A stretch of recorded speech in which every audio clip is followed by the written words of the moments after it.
Welcome, everyone. I'm going to kick things off with just a bit of context, and then I'll hand it over to the speakers. I'm Caitlin O'Donnell. I work for the Civic Engagement Initiative at OSUN. I'm also part of the OSUN Gender Equity Working Group, and we've put on a great series of events this March to honor International Women's Day, International Gender Equity Month, and this is one of the great examples of an event that we've put together featuring students and faculty who are working on solutions towards gender equity. And this is a great example of the events that we've been doing, which have been highlighting the expertise and the experiences of folks in our network. And so it was really important to the working group this year to really put ourselves front and center and to honor what we've been doing. And so I'm really excited to hear Alua and Halima talk about their work at the intersection of entrepreneurship, solutions,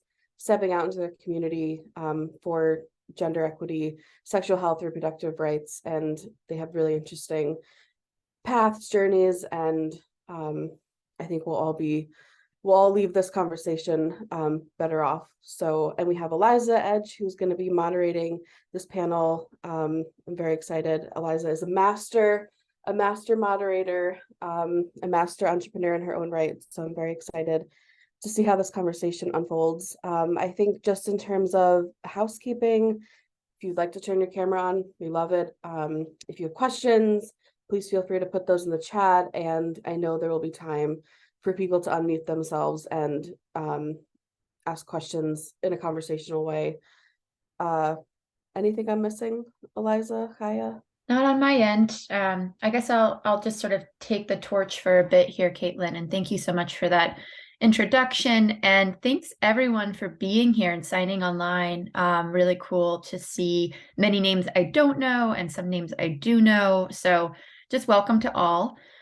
Before we dive into the two amazing leaders and presentations, I want to just touch upon kind of this particular topic. I know OSUN's put together a handful of really interesting Zoom sessions this month. And so hopefully you were able to check out some of those or get access to the Zoom recording.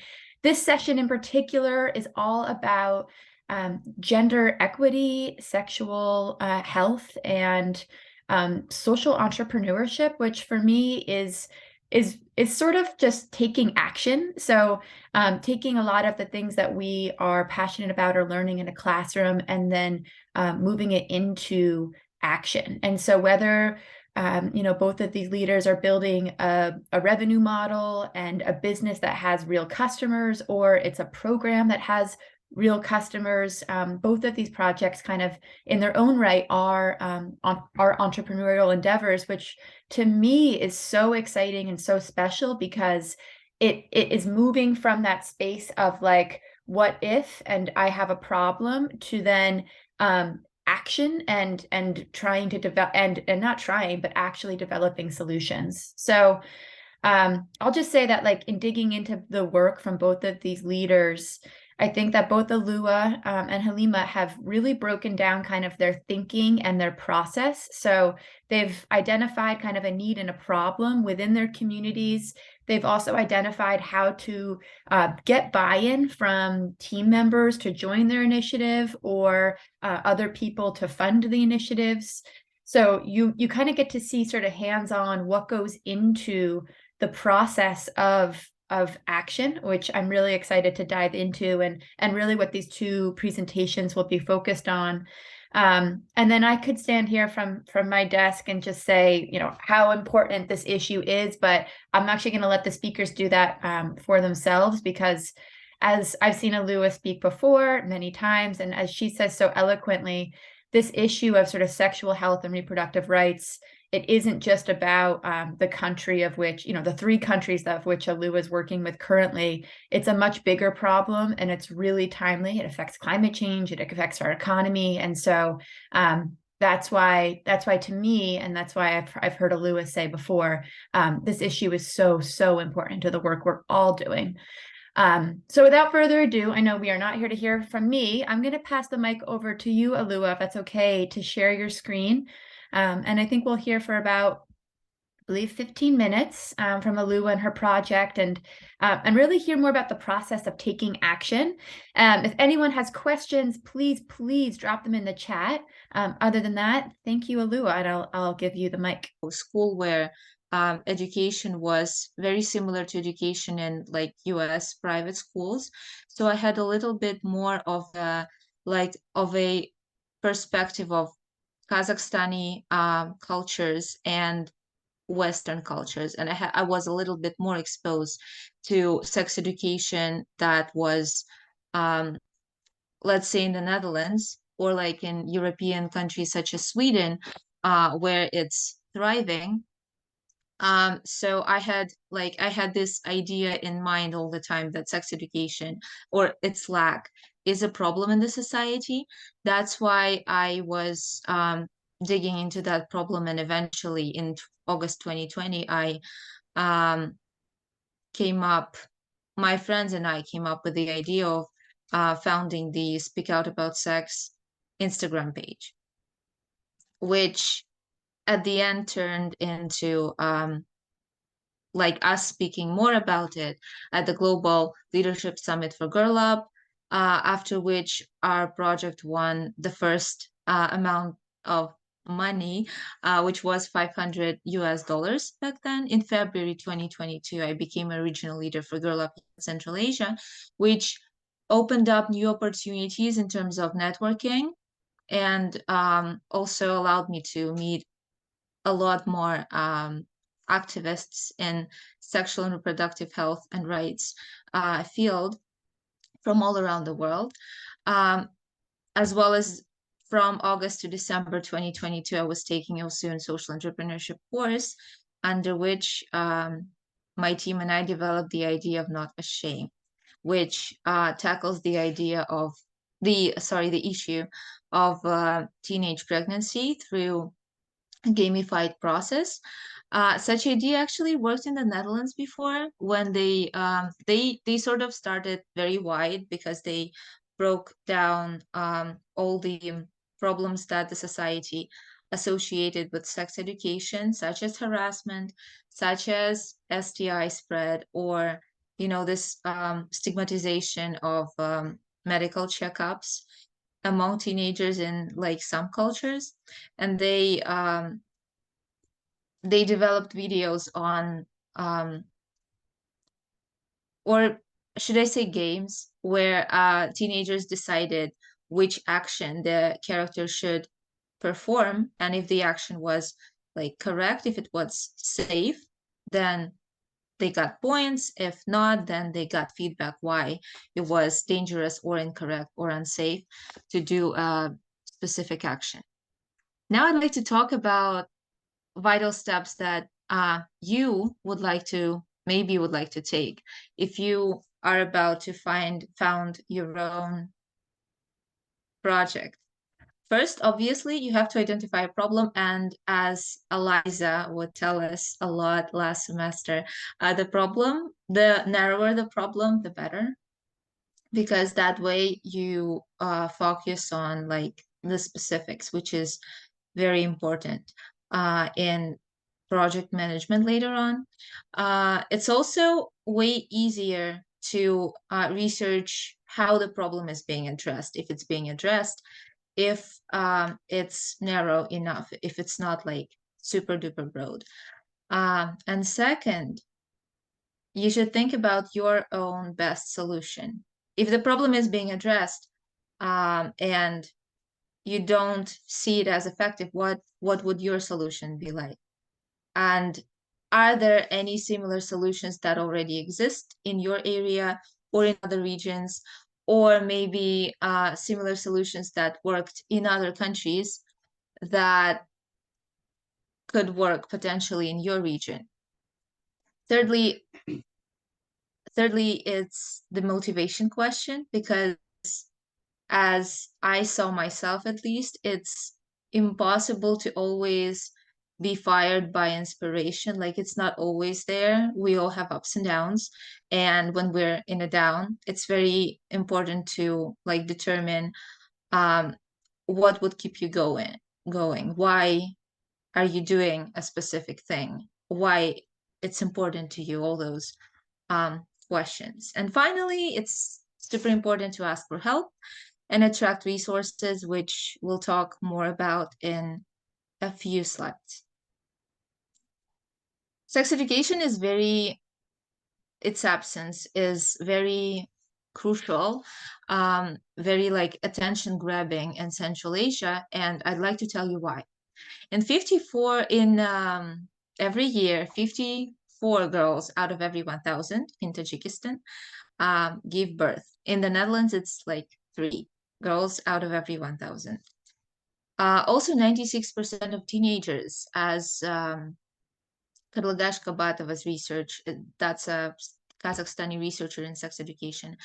So as her research shows, 96% of teenagers prefer not to purchase condoms because they either don't know how to use them, or they just they don't realize the importance of the usage of those, or they're scared of stigmatization or shame that would come from their peers, adults, or family if they would find out. And also there's a problem of not having enough financial resources to purchase those condoms as well. There are also very high rates of HIVs and untreated STIs in the local populations, and overall sexual and reproductive health is stigmatized, even among adults. There's also little reliable information available in local languages.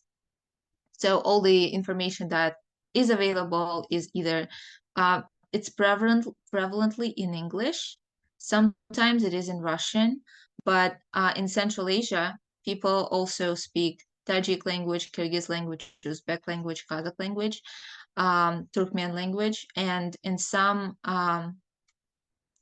regions, people just they just don't have enough linguistic capability to actually perceive the information in English, for example. So that's all an issue. Now that we've talked about the vital steps in founding your own project, let's talk about resources that I personally use that worked for me in attracting more attention from the audience and from other competitors and collaborators potentially to my project. Back in 2020, in August, I just I know you're going to talk about it more, but in terms of identifying a problem and then taking action, I just think that this liberal arts education must be so important to getting kind of the work done. So to that, I will pass the screen over to you, if you wouldn't mind starting to pull up your screen and share. And in the meantime, again, write comments and questions for Halima as they are coming up. But we're excited to hear more about Paper Cranes of Venus. Hi, everyone. I'm Halima Hasin. I'm currently working as a teaching assistant at BRAC University, and I'm also pursuing a master's in TESOL at BRAC University. So today we have... Oh, we'll just bear with. I think that, Halima, your team member, Labiba, okay. Feel free to jump in if you see a lag here. Halima, you're back on, sorry. All right. So as I was saying, I'm really sorry about the lag. So as I was saying that I would like to elaborate a little bit on the name of the project. So we chose Paper Cranes of Venus because paper cranes are often associated with a wish and Venus with womanhood. So our project was a wish from our end to have a more gender equal society with equal opportunities. So today I have with me Labiba, Rifah, Nanjeeba, a really close friend of mine, as well as the tie-dye instructor and second phase in charge of the project. She's completed her honors in English literature at BRAC University and is the Millennium Fellow and Campus Director for the Millennium Fellowship Class of 2022. So who we are and what do we do? So this was a student-led initiative, which we thought of in our very final year of our undergraduate program, that we wanted to do something. What are we doing when we learn so much Most of us are literature majors. They're anthropology students as well as majors in CS. And we were thinking, how can we do something for society? How do we give back to society? Because we are privileged enough to receive higher education. So we participated in this contest by the Center for Peace and Justice, which asked for proposals. And our proposal won the seed fund by UN Women. So we implemented this by raising awareness on gender equality, sexual reproductive health rights, menstrual health, consent, training in tie-dye and digital literacy. Our project was aimed at the Bihari community, and from that community, we chose to focus on females above the age of 13, who are the Bihari community. They're originally from a place in Bihar, and they are an Urdu-speaking minority in Bangladesh. So a little bit of history and geography lesson, although I'm really sorry about it. As you can see, I hope you can see the map here. So this green part is West Pakistan, all the way in 1947 or so, and this is East Pakistan. So the Bihari people were somewhere around this place, and they wanted to migrate when Bengal was divided after the end of colonial rule into Pakistan and India. They wanted to migrate in this part in West Pakistan, but they couldn't. They were stranded here in East Pakistan because of the distance, resources, similarities, and all that. However, they identify mostly with West Pakistan due to their similarity in culture, language, religious beliefs, and so on. After Bangladesh got liberated from West Pakistan and became two separate nations, the entire nation started to stigmatize the community who previously and still to an extent identify with the other nation. So let's look at our activities. Oh, before that, I would like to mention that you see this tiny room here. 3 families live in a room as small as this. You see how all of the crockeries are stored above using this shelf kind of a thing? And they're living in terrible, terrible situations in the concentration camps. So we decided to choose this community because education and sex education are available to more or less an extent to the mainstream Bengali people, but not as much to communities who are as underprivileged as the Bihari community. So our activities included, first, of course, designing a project, then recruiting and training volunteers, building rapport, organizing workshops. And because our context was in a community like them, which is very traditional, quite conservative, and very stigmatized. So we had open conversations. Our workshops were based on having conversations rather than seminars or online workshops, because they do not have the resource to attend those. And we need to build that safe space for them to open up and talk about these issues, because as Eliza mentioned previously, these are taboos in our society as well.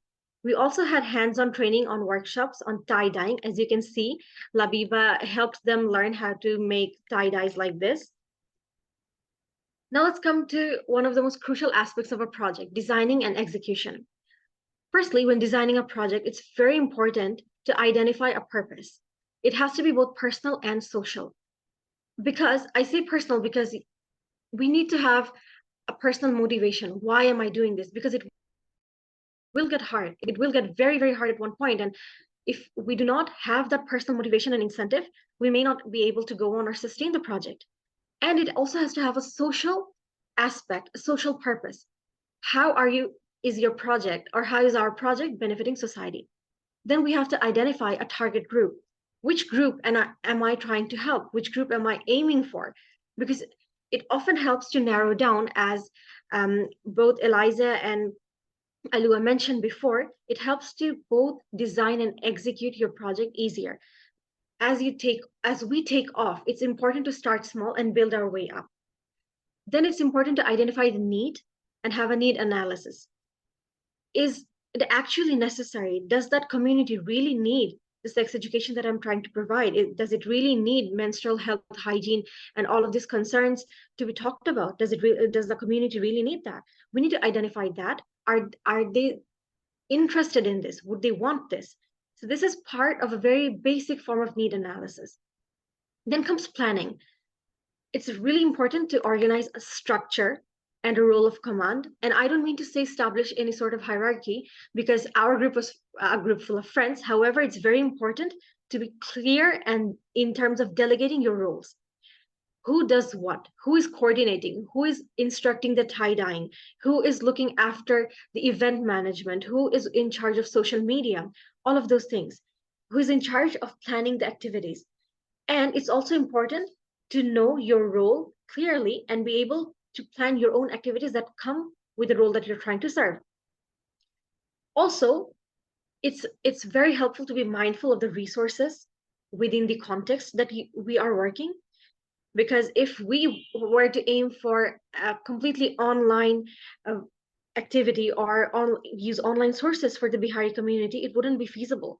Because like I mentioned, if 3 families are staying in one room, you can understand that a situation like that does not have access to laptops or computers, so they will not be able to participate even. It's also very useful to be very ambitious, but not over ambitious. Like I said, to start small and build our way up. In terms of execution, the first step is to recruit and train volunteers or members. Training is really, really important. And when selecting a member, we need to identify their incentive, their motivations. Why are they motivated to work? Can they actually commit and put in the hours that are necessary? And it's also important to be very, very clear in terms of communicating what you desire from them, what we desire from a volunteer, what work. And it's very helpful to have a chart and have contracts written. And I learned this from the Get Engaged conference in one of the workshops where they handed us papers. So it's also very useful to collaborate and learn from other young leaders. Also, in terms of execution, it's very necessary that we contact and visit the communities ourselves and not rely on data from someone else or some other project. It's very crucial that we have a personal understanding of the community we're working with. Lastly, the must-haves is building a rapport through empathy. And I cannot stress how important this is, because we must never stand from a position of superiority when we are imparting any sort of knowledge or education or help. It may look like that we are in a better position and we are imparting some knowledge. However, we must not diverge from the idea that we're trying to create an equal society. So we must be equal. We must not make them feel inferior or less valued, less important in any way, because that would just defeat the purpose of the entire project. Lastly, it's very important to be sensitive and sensible. Different communities have different beliefs, different understandings, and sometimes their ideas may be in complete contrast to our own. Especially in conservative communities like the Bihari community, it was super hard to talk about certain topics such as menstrual health and the importance of men understanding menstrual health, the importance of men being educated on sex education, sexual reproductive health rights, and so on. So what we did is we decided it was best to be polite and respectful, not to push too much on them, to help them open up, to help them raise the concern themselves and maybe chip in that way. So being adaptive and adjusting to the community and also not making them uncomfortable is a great way to sustain the project. So now I'm going to hand over to Labiba, who's going to talk about the timelines and the next phases of our project. She is an expert at sustainability because she's the one who's carried on the torch for our project. So Labiba, I would really love hello everyone. Step up and talk a little bit about this. Thank you, Halima. Hello everyone. This is Labiba Rifah Nanjeeba from Paper Prints of Venus. I would like to thank Halima and OSUN team for giving me this opportunity to talk about our project, Paper Prints of Venus. As you can see on the screen, that there are 3 phases of our project. The initial phase is from November 2021 to March 2022, which I think Halima has elaborately explained how our activities were held, how we conducted our sessions, physical sessions and all. Then moving on to the second phase, which started from September 2022 and lasted till December 2022, which is the phase I was in charge of, because I was selected as Millennium Fellow and Campus Director for Millennium Fellowship Class of 2022. And for that reason, we started to restructure our ideas and values as well. And that is continuing till now. Like now we are restructuring and planning for sustainability in the summer 2023. Moving on,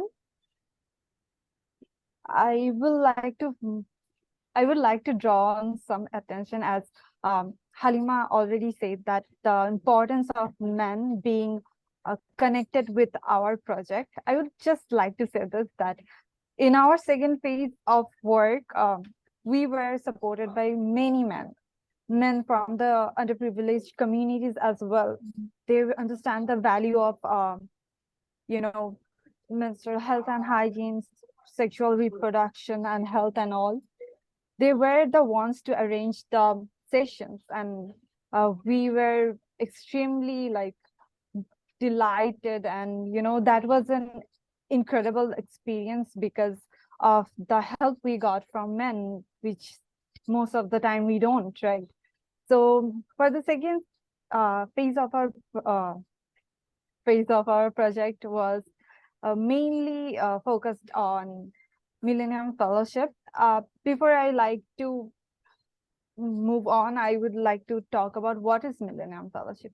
Millennium Fellowship is a semester-long leadership development program that convenes, challenges, and celebrates students' leadership advancing the United Nations Sustainable Development Goals around the globe. The simple idea is to connect young leaders from different parts of the world and connect them to help each other, improve each other's projects and make space for collaboration, which we actually did throughout this phase of our project. During this time, our goal was to make a massive social impact by merging several SDGs, like SDG 3, 4, 5, 8, 11, 16, and 17. Previously, we extensively focused on SDG 5, gender equality, and SDG 3, good health and well-being. But now we want to include other SDGs, as well, to achieve an equal and inclusive society. And the other aspect of our this phase activities was to gain collaboration, to create a global and national connection, so that we can, create opportunities for future civic engagements work. Moving on. In this phase, we did only one physical seminar, but that was I would say comprehensive. As you can see, for this sessions, we have arranged funds again from Center CPJ, and then we made connections with other similar projects from Millennium Fellowship who are also doing, social impact works. So we wanted to collab with them, and we did. And you can see that we went to the communities again, and I would say that we have been able to convey what we were trying to do with the help of other fellows as well. We distributed goods, medicine, and sanitary products to, ensure the good health and well-being part, because now we wanted to cover extensively the health, not just menstrual health and hygiene, but the health itself. We also we did not just talk about menstrual health and hygiene, but also we talked about the importance of COVID-19 and how to keep themselves safe from it. Especially during this time, we know that now people are going back to their normal daily life, and most of us don't wear masks when we go out, right? So we wanted to make sure that they are wearing masks, they are taking the measures to save them, to keep themselves safe, because they are the ones who are vulnerable to this kind of disease. And we also taught them about, health and hygiene, menstrual health and hygiene extensively, and educated them on misinformation and social cohesion, because we are they are stigmatized, and we are also stigmatized towards them, and sometimes it leads to communal riots. So it was important to educate them on this matter as well. And finally, we promoted our work both both national and international level, as for future opportunities for growth. And with that, I would move on to the third phase, which is now we are restructuring and planning how to sustain our project. The idea is to expand our project more, because we want to include other underprivileged communities and incorporate other SDGs as well, to ensure that they are getting their rights and their opportunities, right? And create space for collaboration for our future projects. That is important as well, because our project for sustainability as well as restructuring.